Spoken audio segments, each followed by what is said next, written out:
और इस वक्त की मुंबई से बड़ी खबर आ रही। मुंबई से बड़ी खबर, 23 बांग्लादेशी शहरियों को गिरफ्तार किया गया है। जिला पालघर विरार में गैर कानूनी तरीके से क़याम पजीर थे।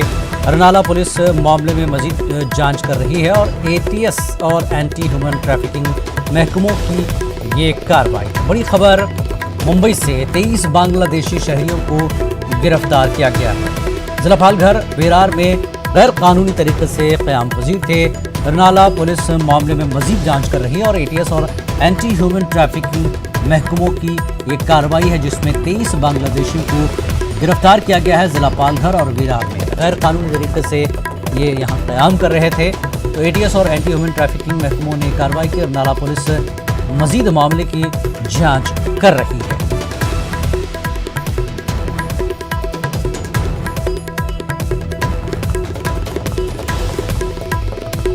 मुंबई से इस वक्त की बड़ी खबर, 23 बांग्लादेशियों को गिरफ्तार किया गया है। जिला पालघर विरार में गैर कानूनी ये तरीके से क़याम पजीर थे।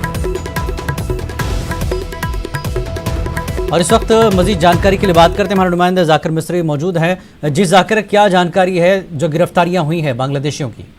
गिलानी जी, जो ATS का एक इनपुट मिला था उनको कि यहाँ पर बांग्लादेशी जैसा विरार एक एरिया है, विरार के अरनाला सीशोर, ये जो समुद्र किनारा है, किनारे पट्टी है, वहाँ पर राजौरी गांव के एक झोपड़पट्टी में ये सब वहाँ पर रहते हैं और वहाँ पर मजदूरी करते हैं, ऐसा ATS को खबर मिली थी।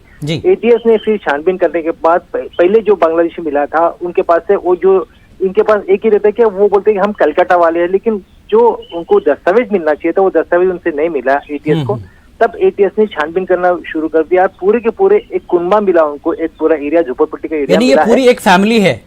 यस जी, ये एक बांग्लादेशी लोग हैं। यहाँ पर इनके पास कोई भी दस्तावेज नहीं है। सबसे बड़ी बात, एक सेंसिटिव बात है कि यहाँ पर 1993 का जो ब्लास्ट हुए थे, हमारा सीरियल धमाका हुए थे मुंबई में, ये रूट से ही आतंकवादी जो गए थे, यही सी रूट से गए थे और यहाँ पर अरनाला ये सी रोड पे ही ये लोग रुके हुए थे।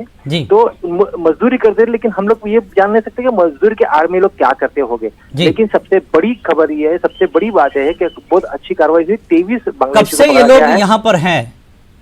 जी हाँ, पुलिस के महकमे से हमको पता चला कि 1-1.5 साल से वो रहते हैं। पहले जब आए थे तो ये जिससे पकड़े थे वो पहले आए थे, बाद में उन्होंने और लोगों को भी लेके आए हैं। और यहाँ पर जितने रिसोर्ट्स हैं या फिर समुद्र किनारे पे जो मजदूरी करना है वो करते रहते थे, फिर बोट पे भी जाते थे, क्योंकि इनकी खासियत है कि इनके बांग्लादेश में भी वो लोग बोट पे काम कर सकते हैं, तो इनकी ये आबो हवा यहाँ पर सेम है, इसके लिए ये यहाँ पर भी काम करते हैं और बहुत कम पैसे में लोग काम करते हैं। इसका फायदा यहाँ के लोकल्स लोग उठाते हैं और थोड़ी बहुत उर्दू भी बोल लेते हैं, तो इसको हमारे लोगों को, यहाँ के लोग बाशिंदों को लगता है कि ये कलकत्ता के हो सकते हैं, इसके लिए वो यहाँ पर रुक जाते हैं। लेकिन जो इस एरिया में जहाँ पर सेंसिटिव एरिया है, सीशोर एरिया है, कहीं पर भी इनपुट्स हम लोग को पहले भी हम लोग को मिलते रहते थे कि यहाँ पर हो सकता है कि आतंकवादी यहाँ पर गुजर सकते हैं, तो ऐसे इनपुट्स बहुत सारे मिलते रहते थे। लेकिन ये बांग्लादेशी यहाँ पर रुकना, सीशोर पे रुकना खासतौर पे, ये एक सेंसिटिव बात है। और ATS ने जो कार्रवाई की, इसके लिए लोग यहाँ पर उन्हें शाबाशी देते हैं कि उन्होंने जल्द से जल्द कार्रवाई की। और 23 लेकिन जाकिर, एक चीज ये भी है, 1.5 साल से ये लोग यहाँ रह रहे हैं और जिस रास्ते का इस्तेमाल करके लोग आते और जाते हैं, तो कहीं ना कहीं एक सिक्योरिटी चूक भी है पुलिस की इसमें।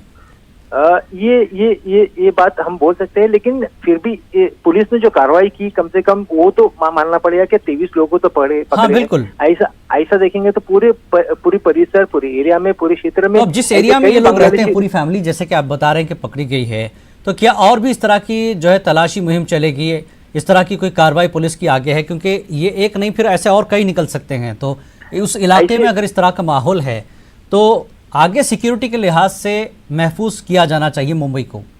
गिलानी सर, ये बात सही बात है, आपने दुरुस्त फरमाया कि यहाँ पर जो मनसे बहुत पहले से एग्रेसिव थी बांग्लादेश के ऊपर। बांग्लादेश जो बाशिंदे रहते हैं और वो नाइजीरियन, बांग्लादेश तो भी यहाँ पर गुनहगारी में ज्यादा नहीं दिख रहे, लेकिन वो लोग किसी भी तरह से, ये हो सकता है क्या स्लीपिंग सेल के हो सकते हैं, लेकिन नाइजीरियंस जो है यहाँ पर नाला सोपारा अगर परिसर में देखा तो गुनहगारी में भी है। वहाँ पर ड्रग्स हॉल में भी पकड़े हैं उन्होंने और बहुत सारे ड्रग्स बेचने वाले भी नाइजीरियंस दिख रहे हैं। तो ये दोनों जो बाशिंदे हैं, जो लोग रहते हैं, हमें फॉरेनर करके हम लोग उनके ऊपर नजर नहीं रखते, लेकिन ये लोग फॉरेनर्स के आड़ में ये सब काम करते रहते हैं, जिसकी वजह से यहाँ पर जो माहौल है जो जी। खराब होते जाता है, और इसके ऊपर पुलिस ने नाइजीरियंस पे कार्रवाई की थी और जीटीएस पे कार्रवाई की। हो सकता है कि कॉम्बिंग ऑपरेशन और भी इस क्षेत्र में लिया जी, जा सके। जाकिर ये जो 23 लोग पकड़े गए, तो क्या इसमें लेडीज जेंट्स कौन कौन लोग हैं? मिक्स है यहाँ पर गिलानी सर, मिक्स है लोग यहाँ पर, क्योंकि मैं पहले भी कहा कि यहाँ पर जो मजदूरी करते हैं ये लोग बहुत कम पैसे में मजदूरी करते हैं, इसका फायदा यहाँ के लोगों को मिल जाता है, क्योंकि यहाँ पर जो दूसरे जो करने वाले मजदूरी करने वाले हैं वो लोग अभी आजकल नहीं मिल रहे, इसके लिए इनका फायदा ले रहे थे और इसके आड़ में इस तरह के लोगों से फायदा उठाते जरूर हैं, लेकिन ये सिक्योरिटी के लिए कहीं ना कहीं खतरा भी बनते हैं। बहरहाल पुलिस के लिए कामयाबी है कि बांग्लादेशी 23 जो है गिरफ्तार कर ली। बहुत बहुत शुक्रिया जाकिर इस जानकारी के लिए।